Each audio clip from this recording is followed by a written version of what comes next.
Hey everyone, so in this video I'm going to be showing you guys how to draw or how to line this now. So let's get started. So here I have three types of pens here. I have my, hold on, I got it ready just a little bit ago. Whoops. So this is a, was it not it? Okay, got it. Sorry about that. So I have my 05, which is a medium-sized pen. Or my thickest pen so far, sorry. Then we have our medium pen, which is a 01 micron. And then we have a 005, which we will be doing our main, line work in. So let's get started. So as you've seen in some other videos, I like to erase my drawings a lot so I can just not be distracted with those. So that's what we're going to do. We're going to take this entire drawing and erase most of it. Now the reason being is because this is also better for it's also better for cleanup. You don't have a bunch of dense lines to erase afterwards. You just have a faint drawing left. So let's just erase enough that we can see what's going on. So this level looks about good. And of course, I'm not telling you to erase every single thing. Just erase enough that you guys can see what's going on and be able to deduct where to draw from there. So enough about maybe this much is good. Make sure the eyes don't smudge too much, so erase most of that as well, because we'll be lining that either way. So it looks like this, right? This is what it looks like. I'll zoom in so you guys can see what that looks like here. Very, very light, but it's good enough to work with. And of course, if you don't remember what your drawing looks like, be sure to take a photo of this first. So let's get started with our 0.05, which is our thinnest one. And a drawing of this size, I'll show you guys in comparison with my hand, will work. So this is about the size of my hand here. That's usually about, artists would probably draw a little bit bigger than this, but because I only have a small window of how much I can show in my videos, I'm going to go with this size. So a 0.05 is more than enough for a good starting line work. So let's get started. So because this this pen does not change its shape, and we can't really press too much or else it's going to damage the pen, what I'm going to do is make sure that everything is just the same kind of level of detail or level of thinness. So we just have to carefully line everything. And if you make a mistake, don't worry about it. This is just practice. I will be bound to make some stray marks like what I did just right here, but that's okay. We're just practicing how to use the tool. You don't have to be perfect with it all the way. So be sure to be very careful when you line. Notice how I'm very my hand is very steady. Don't go too fast. You want to go steady on this because the steadier you go, the easier your job will be. So I'm just going to be lining in the face.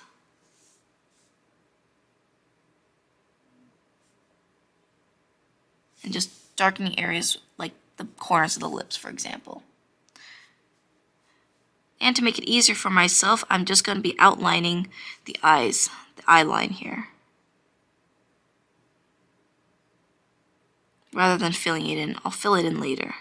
But once I get the basic shape, then, my job is done here. I can erase it later.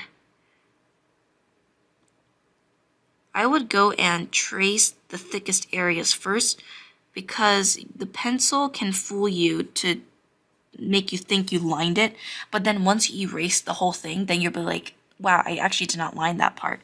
So be sure to be careful on that. I'm not going to line the eyes, by the way. Actually, I guess for this example, I will line it because I'm... Actually, you know what? I'll line it because I'm going to be coloring this, but I'm going to be lining it with a different color. So I'm going to be using one of my colored gel pens this time. Like I said, this is optional. You can use black to line the eyes, but I prefer a more colorful, vibrant look. And because we will be coloring this, then, this will not matter too much. So I'm going to be using a nice blue. In fact, I would choose a darker blue because usually when it comes to eyes, you want to make sure that the rim is darker than the inside. Come on, get out. Oh, darn. Okay, got it out. So you want to be really careful now. So I'm going to be kind of zooming in on myself. Zooming in, kind of like putting my head a little bit closer. I'm just going to outline this. And just be careful because these pens are a lot darker and not as thin as your microns.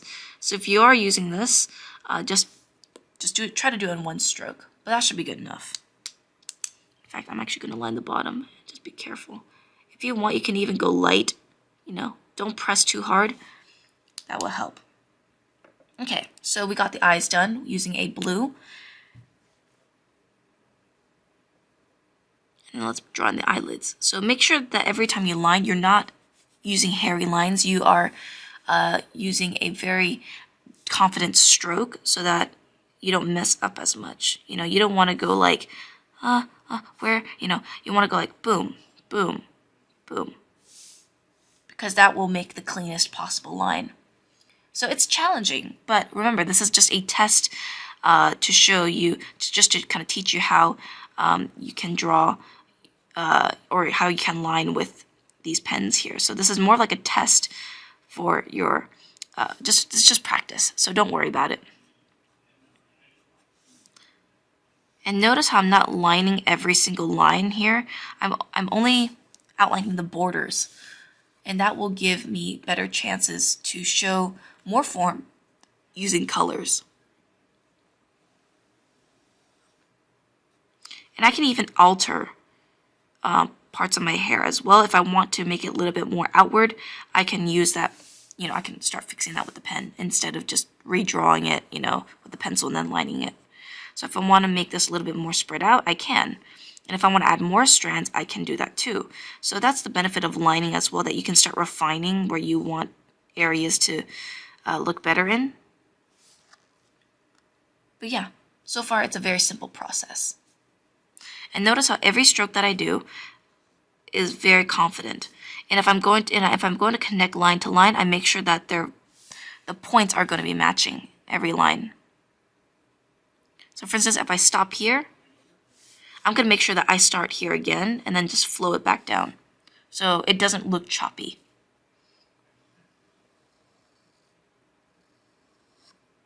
And sometimes, you know, you can use your line work to even, you know, give some free flow. So sometimes you don't even have to go all the way with your drawing. You know, you don't have to line every single line in your drawing. You can even just go have a little bit of freedom with it, you know. If there's not a stroke there, then I can add one with my line work and just add different things, right?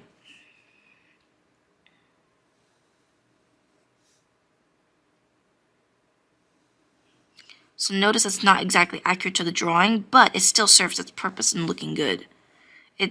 It remains similar to its base. So use your sketch as a base and then build any improvements on top.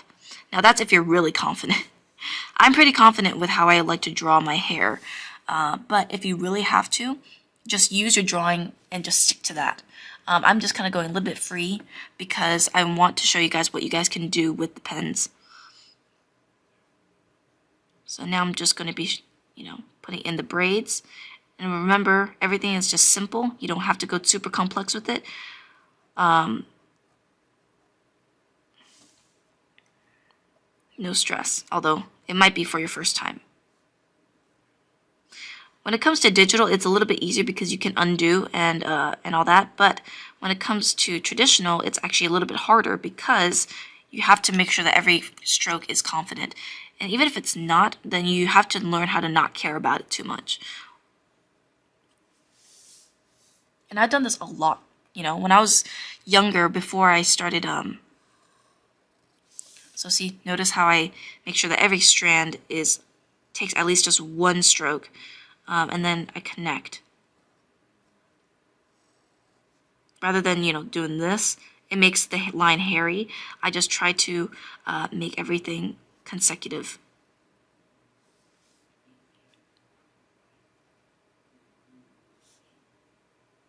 Anyways, when I was little, I used to, what was the story that I wanted to tell? Oh yeah, I used to do traditional a lot, just because I did not I did not have a computer, and I didn't have enough to, or I was, I was just like, I don't want to spend that much money on a tablet, so I always did traditional. I've always, used these pens, and I've always used markers for coloring. And those were quite pricey, especially if you're using good brands.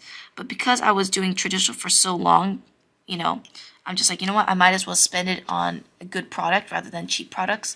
But anyways, later on I moved to digital because it was just easier that way. I don't have to use so much paper, and I don't have to use, just, I don't have to run out of ink. It's just overall more convenient. So see, I made a mistake here. But because I'll be filling this with black anyways, I can just fix that real quick.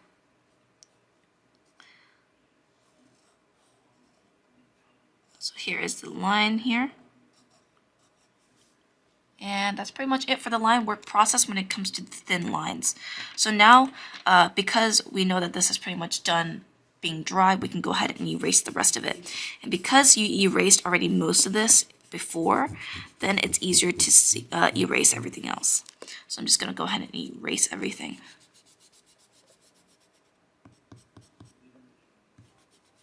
Uh-oh, that smudged. That's not good. It doesn't matter. Gotta learn to be like, just gotta learn to not care about if there's a smudge. If anything, if you own Photoshop, if you own anything, you can even fix that out of your drawing. I should have been more careful with the line here because you can see a little bit of a smudge there. Let me just show that real quick. I can't really see it when it's so zoomed in like that. But you can sort of see a smudge there. That's a mistake on my part. I knew that something like that would happen, but for some reason I did not think of it. But anyways, once you've erased most of your drawing, I'm gonna go take a picture so that you guys can see that as reference. So I'm gonna go and take a picture of this real quick and show you that this is level 1. This is your main illustration here. So let me go ahead and take a picture. Don't mind me. Okay. Now what we're going to do is we are going to start emphasizing areas. So for instance, we're going to use a 0.05. Oh, sorry, not a 0.05. No, we're going to use a 0.1, which is a little bit thicker now. And I'm going to zoom in, come on. And I'm going to emphasize areas that I want to emphasize in, such as sharper areas along the hair. I want to emphasize her bangs a little bit more because that just looks better. Usually the tips of the bangs are good to emphasize in a darker manner, just because it looks more aesthetically pleasing. So let me try to zoom out so it's focused more. Come on. There. I think that's okay in terms of focus. Let me just, yeah, I think that's good enough. So areas, around the ends of the bangs are good to darken and emphasize because that shows, like a dynamic form of movement.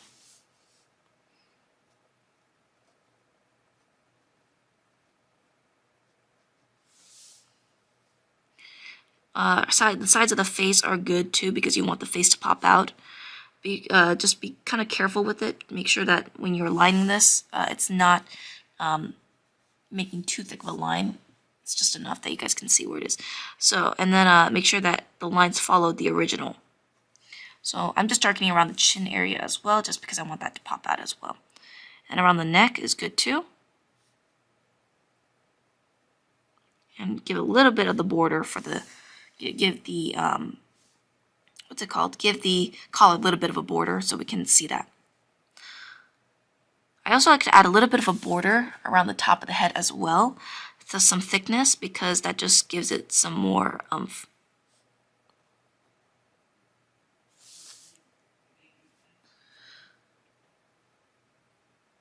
So you can see that I kind of messed up here. So what I'm going to do is I'm just going to shade that there. So yes, it looks bolder, but that won't really matter too much because I'll be creating a nice border outside anyway.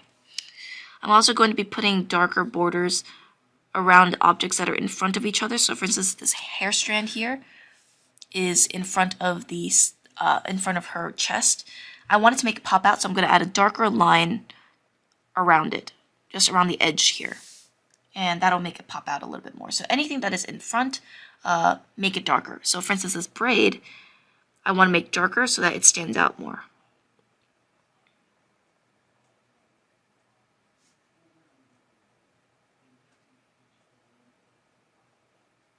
Same with the ribbon. Be sure when you're doing borders like this, only do the border. Only do what's outside, not what's inside. Because if you do what's inside, then it will make everything appear very dense and it won't look as good.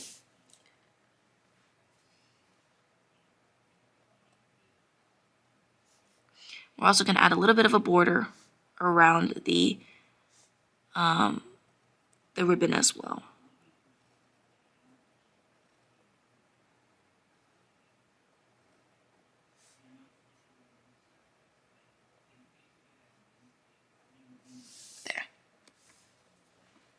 I'm going to add a little bit of a border outside the hair as well. And that's just because it looks nicer that way. So notice how once I darken some things, you can kind of start seeing which parts I want you guys to look at. And overall, the line won't feel too fragile, it'll feel robust. So I'm only lining areas around the edges here for the hair.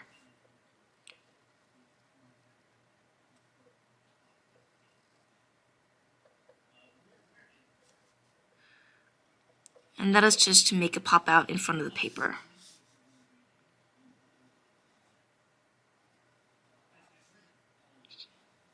The reason why I tell you guys not to just line the inside is because you want to make sure that there is thin and thick. You want to make sure that there's a line difference, just because that's just easier to follow. If you make everything thick, then it'll look too dense, as I mentioned earlier.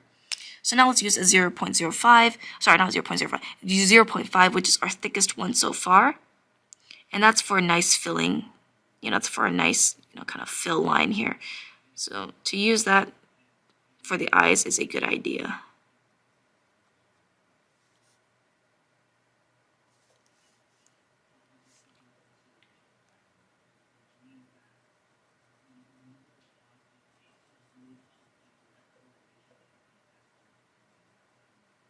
Just fill that in nicely. There. And what I'm also going to fill is the collar here, because it's black. Now usually if I wanted a dark brown, a dark blue, I would just not fill it in. But because it's black, I'm going to fill it in. And in this case, I'm actually going to use a number 1. So this is a number 1 here, which is kind of like a little marker tip. I'm just going to be using that to fill it in.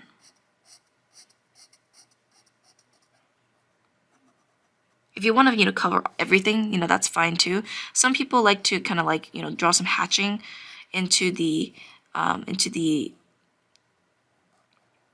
drawing to make it look kind of more traditional and more like organic. You can do that if you want. I'm kind of doing that just because it looks kind of cool. But don't overdo it because they don't look messy. There's such a delicate balance that, you really can't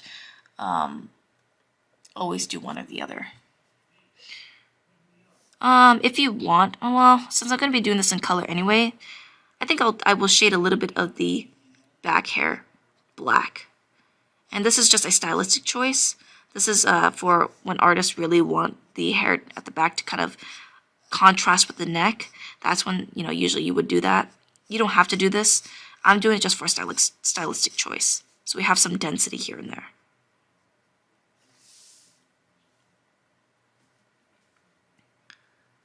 So I'm not going to do the whole thing. I'm just going to do some areas.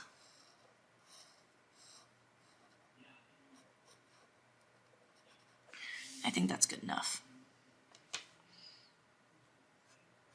You can even add some really, really dark areas along the hair strands here, just to kind of make it like boom, And now for our final border, we're just going to cover the whole entire edge of this whole drawing in a dark border. Once again, stylistic choice, but look how much it makes the drawing pop out. So try your best to make sure that it stays within the lines here. As you can see, I missed it here, but serves its purpose, so don't worry about it. It still like makes it look like she has hair.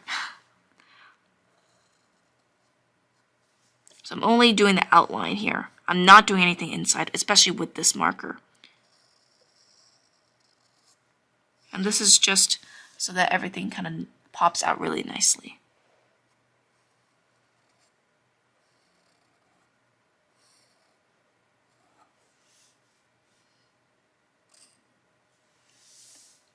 There. Now if you want, you can even draw the people here, which I will. I'm only drawing the people where where I can see it, and I'm not going to fill in the highlight here. So that's pretty much it. So anyways, that's pretty much it for this video. Let me know what you guys think. Hopefully that this was fun for you guys, and I will see you guys in the next one. Bye-bye.